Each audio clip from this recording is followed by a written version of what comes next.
En el curso de formación diplomática hemos aprendido la negociación, el uso del lenguaje para proteger y promover nuestros intereses a través del diálogo. En esta simulación será momento de ponerlo en práctica.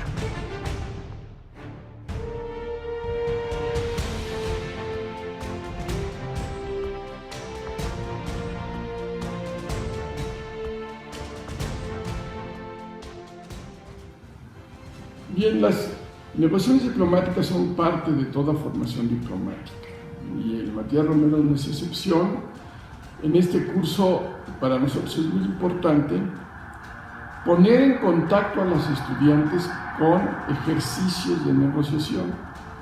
Toda vez que es muy difícil enseñar la negociación si no es en la práctica y si no es con ejercicios reales o lo más reales posibles.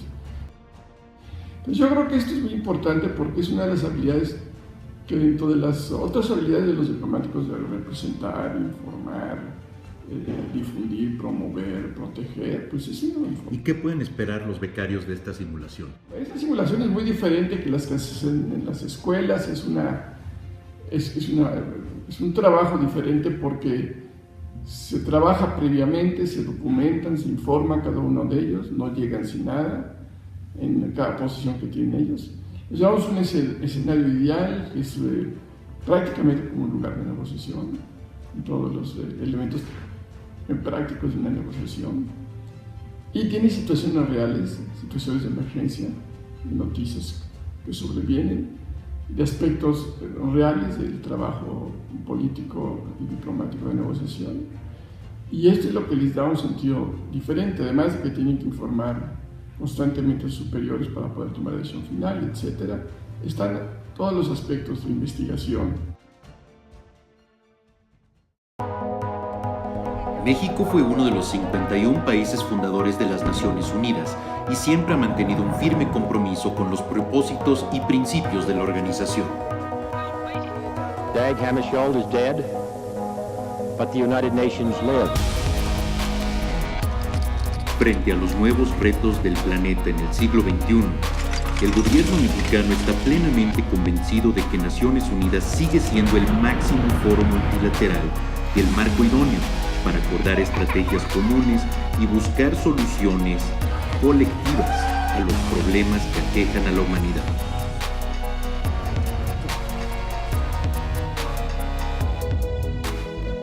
Enough is enough. Por su importancia en el mundo y por el compromiso de México con las Naciones Unidas, hemos elegido esta organización como foro de nuestra simulación multilateral. And now, a message from the Secretary General. The protection of civilians is at the center of the United Nations peace and security agenda. Our peacekeepers and other personnel are increasingly being asked not only to keep armies at bay, but to protect people who are prey to militias and other combatants. We are saying no to impunity and say yes to accountability for those who commit crimes against humanity and other grave violations of human rights. The protection of civilians is crucial to the credibility of the United Nations. The men, women, and children who look to us for help must be able to have confidence in our ability to respond quickly and effectively. We have not always succeeded. The tragedies in Rwanda and Srebrenica are etched forever on our minds. Today, we are determined to use every available tool to protect vulnerable populations. That requires resources, training, and new thinking. And it demands greater support from the Security Council, which formulates protection mandates. Members of the Security Council will now listen to a briefing from the Department of Peacekeeping Operations. The requirement for peacekeeping missions to protect civilians was explicitly mandated for the first time as part of a peacekeeping mission in 1999. Since then, the UN Secretariat, troop and police contributing countries, host governments, humanitarian personnel, and human rights actors have worked to interpret what this meant in practice. The initial idea of peacekeeping was really not a proactive one. It was just to be sort of a buffer between parties and to monitor. Earlier, war was between combatants, but now you really find that civilians are often just targets of war. And this has enormous implications because the Geneva Conventions, everything is based on the fact that civilians will be protected. And what is happening is that it's falling on the United Nations now more and more. What we saw during this decade of the 90s is that the UN was the impotent witness to immense horrors. It almost destroyed the UN because the confidence that the people should have in the organization was badly damaged by what we saw when people who had expected the UN to protect them died. The series of tragedies in the 1990s made it clear that the traditional idea of peacekeeping was no longer appropriate. In Rwanda and again in the Balkans, the United Nations found that there was no peace to keep, no opposing armies to separate, no ceasefire to maintain. There were civilians, and the United Nations, not having planned for them, failed them. The Security Council responded to these failures by placing protection of civilians on its agenda and by explicitly mandating for peacekeeping missions to protect civilians. POC is a very specific task that we received for the first time in 1999 in Sierra Leone. All our peacekeeping missions start with a mandate from the Security Council, and in the mandate we receive more and more the famous sentence saying, the mission has to protect civilians under imminent threat within its capability and its area of deployment. Those provisions have grown ever stronger in the new missions, including, for example, the one I led in the Democratic Republic of the Congo, which put protection of civilians as our first priority. The question, as always, is how to do that. It is the host government that has the primary responsibility to protect its civilian population. Protection of civilians' activities, undertaken by peacekeeping missions, are aimed at creating the conditions which will enable the peacekeepers to leave. We're lucky enough to live in an environment where there is peace, where political rule is not contested, where institutions are functioning. And that is what protects us, fundamentally. Functioning institutions that respond to a legitimate system of government. And that's what we need to understand in situations that are coming out of conflict, that ultimately it is those same outcomes which will allow for sustainable protection of civilians. Building viable and stable states for the future, and in giving people their dignity and their rights that they so deserve, protection of civilians is at the core of it. It involves very much helping very vulnerable people within the refugee population, particularly women who are at a much higher risk of sexual and gender-based violence.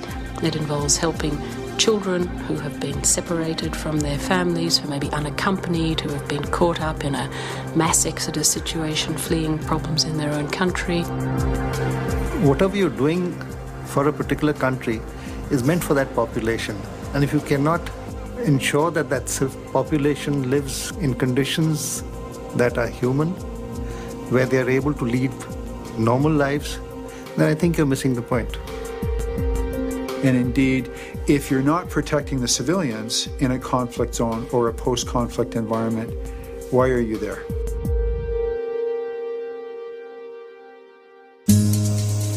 There is no agreed definition of POC amongst organizations in the sector. For example, humanitarian and international organizations who also do protection work understand POC differently to UN peacekeepers. This means that each protection actor has a responsibility to understand and respect how others contribute to enhancing the protection of civilians. Humanitarians have a fairly well-developed sense of what protection means for them. It's short-term emergency assistance, life-saving assistance.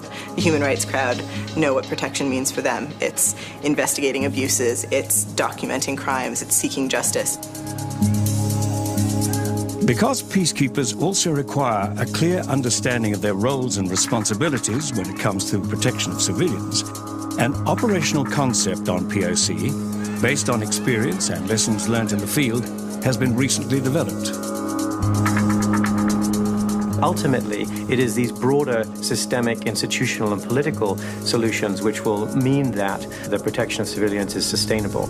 It will mean that the civilians can look to their own authorities for protection. And that's why I think one has to always remember when one looks at peacekeeping situations, we can't lose track of the fact that a longer-term sustainable peace needs to be found. And that's why when we talk in peacekeeping about protection of civilians, we talk about it as having these three tiers. One is the protection through political process. Everything that we do is, in fact, directing towards having a better political process to make peace more sustainable. And within that, protection is a very important part. So the second tier is the protection from physical violence. And that actually is just not in a reactive way trying to protect, but it means also prevention. It also means deterrence. The third tier is what we call creating or establishing a protective environment. And this goes to, capacity building of local forces, such as the police force in the local society.